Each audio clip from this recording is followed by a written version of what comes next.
Hi, my name is Brian Hart. And I'm John Fitzgerald. And we are the Plant Bros. All right, everybody. Welcome, welcome. Good to see you.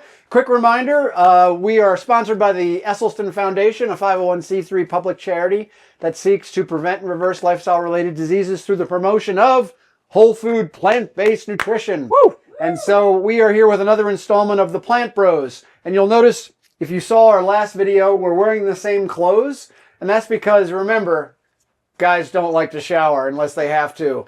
I've been wearing this shirt for 5 days. Especially working men. And today we're doing something really important. We are not just assembling bowls. We're not pulling ingredients together. We are building bowls. So when we Brian the bowl builder. The bowl builder. So we are building bowls today. And so I'm going to go ahead and start off with one of my favorite quick meals. Again, you know, a really important thing when you're trying to teach men how to eat good food is men don't like to waste time. We're efficiency people. We don't like to waste time.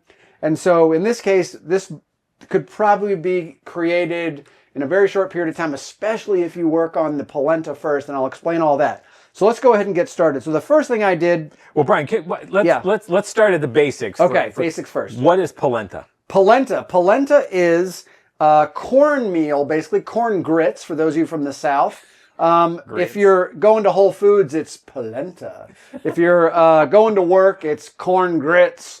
And so all it is corn grits, and you can buy it in a regular grain form and just pour it into boiling water. But today we're using a form of it called a chub. A chub? Now, you can purchase these at Trader Joe's or Whole Foods, and it'll usually be on the bottom rack, right, Jane? It's always like down low in the bottom, and it's a low chub.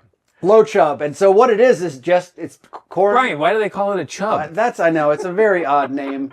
I'm going to try not to make any below the belt comments or jokes about it, but this is a chub. I'm doing it in my head, though. Okay, you're doing it in your head, though.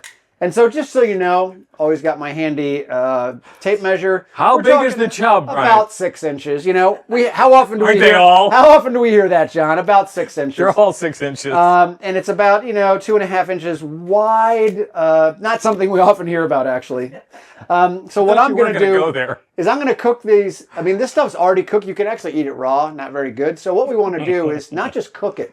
We want to toast it a little bit. So when you toast it, that's where it gets really yummy. And the way I'm doing that today is a very kind of novel way, is I am using a waffle iron, just a classic waffle iron with the little nubs in it. And so all you do is just turn it on, and then you have to chop up the chub into little discs. We are always thinking outside the box. Medallions. We are always thinking outside the box. And so this is what it looks like. You take the wrapper off.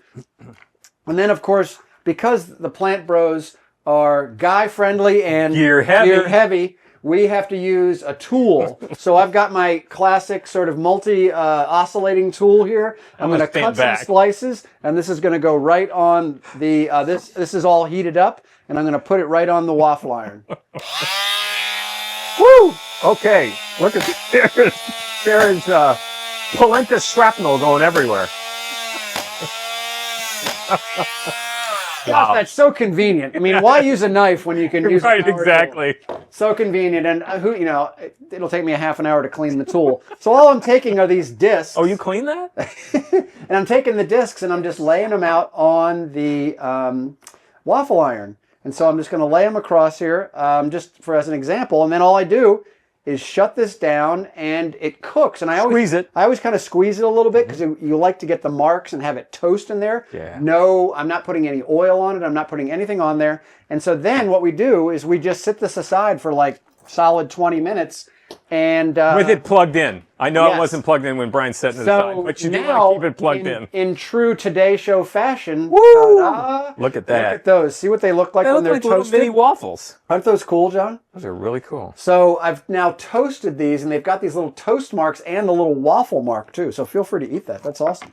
So good crunch. Isn't that a great crunch? And so well, John, you tasted it. So what? You come with a saw that you've been working in the yard with.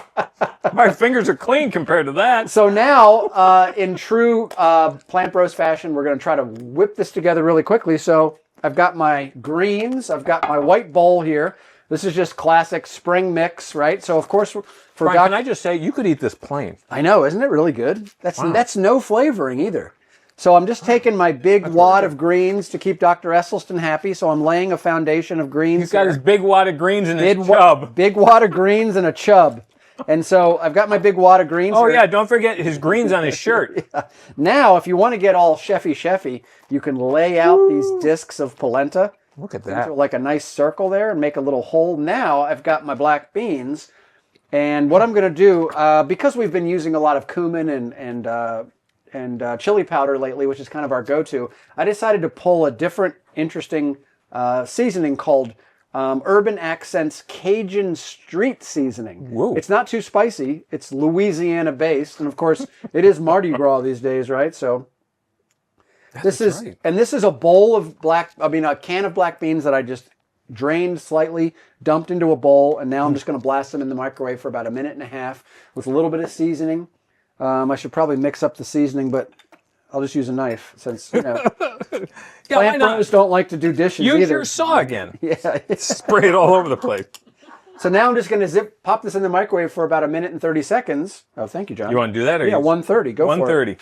And then what we're going to do is just lay out our black beans. We've got, again, our starch, if you will, our greens, which we want to get as many as we possibly can into our bodies. Dr. Esselstyn really likes his greens because he's citing research. He likes his greens to be steamed and with a little bit of balsamic. In this case, I'm just going with raw, though balsamic vinegar and balsamic glazes are awesome. So I'll just pull one out, actually, now that I think about it, just to put a little bit of a glaze on it. But then we're going to make the magic, which is the sauce. We're making a plant-based cashew ranch sauce. Ooh, that sounds amazing with these little things. And if there's one thing we know about guys, if you bathe it in ranch dressing, it doesn't matter what you're eating. I mean, I think most of my friends could probably take a stick from the yard, and as long as they had ranch dressing, they could get it down somehow. Exactly. Right? It's basically like a lubricant for anything. So I've got my little base here. Now I've got to make my ranch sauce. And so to make ranch sauce, it's really very straightforward. I took cashews, about a cup of cashews, and thank you, John. And I'll assemble it at the end. So okay. I have about a cup of cashews, soaked them in water. The longer you can soak them so that they get, all hydrated, then it will make the sauce a little smoother. So, and there's a little bit of water in there. And so I'm going to pour off the extra just to make sure it's not too much. Go into my food processor. Now, Brian, what do you do? So when I'm soaking the cashews, I just take really hot tap water. Exactly. I don't even heat up the water. Yeah, really hot tap water. Sometimes I'll turn on the kettle and get some there you go. boiled water. It doesn't take that long. It doesn't take that long. And so then I'm going to pour in about 2 tablespoons of cider vinegar, apple cider vinegar. All right. With the mother? With the mother, that's right. And the father. That's about 2. That's fine. I've got water to thin it with. Then I'm going to add some garlic powder. It says about like half a teaspoon or something, but a little garlic powder. That's a big teaspoon. Excuse me. A little nutritional yeast, about a tablespoon of nutritional yeast. Remember, not brewer's yeast, but nutritional yeast. Don't make that mistake. Not baker's yeast, nutritional yeast. Baker's yeast will taste terrible if you put it in your dishes. Can't believe brewer's yeast would be much better. Yeah. Well, isn't brewer's yeast the same as nutritional yeast? I think it is.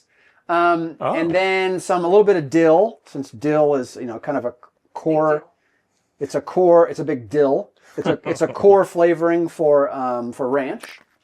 And then a pinch of salt is optional, because we're trying to be, Esselstyn compliant. We're going to not use any salt today. And then last but not least, some fresh chives. So Jane was nice enough to purchase for me some fresh chives from the store that are already kind of cleaned and nice. And of course, the most underutilized tool in the kitchen is the pair of scissors. So I'm just going to scissor in some chives. So Brian, do you need the maple syrup or no? No, I don't think I do. I don't know why it's out, but I don't. Okay. So then we're going to grind her up, and I've got my water to thin it out if I need to. So I've got some water. Thank you. Add a little bit of water. Might need a little more water. Yeah, let's see how it goes. Looking a little chunky. Looking a little chunky? Yeah, we're making ranch dressing, not ranch cottage cheese. There you go. And then, of course, scrape the sides, as any good As any good kitchen pro knows, with the food processor, you got to scrape the sides a little bit, blast it again. What do you think? A little more water? Still looking a little thick. How thick do you want it? Do you want it dressing thick? I like to be able to drizzle it, so yeah, it probably needs a lot more than. That looks good. Is that good? Yep, that looks good. Oh yeah. Oh, it's looking so good. Do you have your bowl? Oh yeah, I do. Okay. All right, we're going to go with that in the name of time here. So we've got our bowl here. Greens loaded up. We've got our polenta stacked around the outside edge. So then we are going to take some black beans that have just been seasoned lightly with this Cajun seasoning, and I'm going to pile them in the middle. So not only is this an incredibly nutritious meal, but it actually is beautiful the way it lays out with the yellow. Oh, and look at that. Look at that, right? I love that. No, you can use the balsamic glaze too? Yes, I am going to use the balsamic glaze. So then I'm going to take the ranch. Look how the ranch is green. Yeah, so I'll put the ranch in the middle, how about, and then I'll do the balsamic glaze. Very chefy, as very some would say. chefy. So look at this, a little balsamic glaze. There you go. I mean... Spell chub with it. This is like unbelievable, right? Like that's the kind of stuff that you lay it on the table for a guest and they say, ooh, this person must know what they're doing. When in fact, we know we have no clue. We have no idea what we're doing. All right, John, take it away. I'll try to get all this crap out of your way so you can make something. Just pull this over here. You got it? All right. So Brian, I'm gonna one up you on the ease of a bowl. And hopefully you guys can follow this. This is very technical. So, same thing. I'm going to start off with some greens. I'm going to start with arugula. Arugula. One of Dr. Esselstyn's favorite greens because it's got such amazing qualities in terms of endothelial support. And then what we're going to do is we're going to add. So you can add. How do you open this, Brian? Oh. Okay, you can add brown rice, you can add quinoa. This looks like it's a little combination of both. We've been doing the combo lately because, you get a little tired of just brown rice. And so also add some protein for those of you like, where do you get your protein? It's like we get it from quinoa.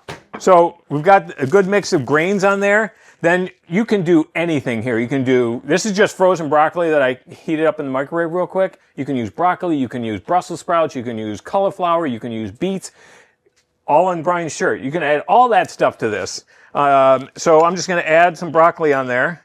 Brian, I do not have the chef's eye that you do. Ooh, because I took the shorter Ruby class. That's kind of that's kind of a feng shui gut just punch. Throw it in there. Wait a minute. Hold on. Hold on. And then, if you guys have not heard of these are absolutely amazing. They're called lentil. And what it is it's a small container. It comes in a multitude of flavors. I like the home-style chili, the Thai coconut curry, and this one, low sodium vegetable harvest. So that's the one we're going to try right now. So all you do is there's a line inside of here. You add water to that line, and then you cook it for a minute, or you stir it. Here you go. Go for the knife. Yeah. You take the plastic off. Then you just stir it like that. You got that, Wade? And then you put the cover back on, and you literally cook it for 1 minute and 15 seconds. And let's look at the ingredients here. 1 minute and 15. Yeah. So basically, it's lentils and seasonings pretty much, and the variety that you can choose from. I do this over potato. I do it over pasta. I do it over the greens that we're doing now with some rice. There's just so many alternatives. And this is, for those of you that know me, I'm not a big spice guy. This has just enough kick that it makes me weep, but not cry. So I usually mix this with a little of the... that's very vulnerable of you, John. Well, the weight of my heart is... Yeah. The weight of your heart is... Not a very emotional guy, except I'm eating Thai coconut curry, lentils. But it really, Jane got some other ones. So I think there's like 10 different flavors, 8 different flavors, something like that. Really a lot of options. So that's the other thing we talk a lot about, right? Adding different sauces, adding different spices, and that just switches the bowl up. So if you wanted to do this over potato that you batch cook on Sunday, you can have this meal done in a heartbeat. This, like I said, is just frozen broccoli in a microwave. We've got the rice and quinoa. It just comes out like this. You can see it's steaming in there. Just kind of mix it up a little more. And then you just pour it over top? Pour it right over the top. Oh, man, look at that. Lentils is what makes the world go round. Look at that. Lentils are so good for you. Yep, and there you go. Quick and easy like that. Look at those two. Like, what That is artwork. What guy wouldn't love that? Holy cow. Look at the steam. I mean, come on. Yours is steaming. Mine's not steaming. I'm feeling a little weird about that. All right, we're going to try it? All right. All right, we're going to. Oh, yes. Okay. I'm having that polenta again. Yeah. What do you got? All right, here we go. All right. Oh, I can't wait to try this ranch dressing. Wait, I got to cut my chub, my crispy chub. Don't even use a fork. Just use the chub Oh, good idea. You can dip it like a tortilla chip. All right, cheers. Hold on. Got a little green on there. Oh, wait, should we do this? Like we're... Oh, that ranch dressing. That ranch dressing is amazing. It is. I think I need some ranch dressing on mine. Here you go, man. Help yourself. Thank you. Got a little black bean on there, too. Thanks so much. Support the Esselstyn Foundation if you choose to.